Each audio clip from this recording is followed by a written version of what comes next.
ప్రజల కోసం పోరాడే news channel AMS BR news కి స్వాగతం సుస్వాగతం. నిన్న తిరుపతి మహానగరంలో జరిగిన ముస్లిం ఐక్యవేదిక రాష్ట్ర కార్యవర్గ సమావేశంలో భాగంగా మాట్లాడుతున్న శ్రీ సత్యసాయి జిల్లా మడకశిర నియోజకవర్గ అధ్యక్షుడు వసీం బేగ్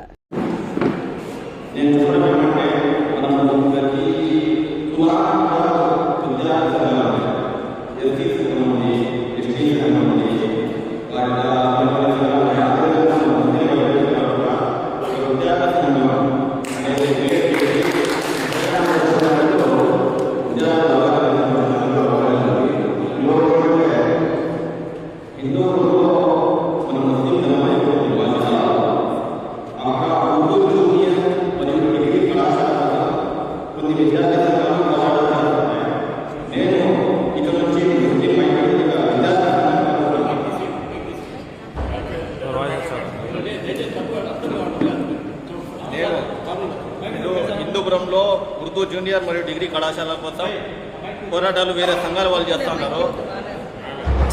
ఇక్కడ నుంచి మన ముస్లిం ఐక్యవేదిక తరఫున నేను కూడా వెళ్ళి ఆ పోరాటంలో పాల్పంచుకుంటాను. అదేవిధంగా నాకు మీరు కూడా సహాయ సహకారాలు అందించి హిందూపురంలో ఉర్దూ మరియు డిగ్రీ కళాశాల కోసం పోరాటం చేస్తే ఇది సక్సెస్ అవుతుంది. దయచేసి సపోర్ట్ చేయవలసిందిగా కోరుతా ఉన్నాను. शो को देखते बात करो, जरा बात करो.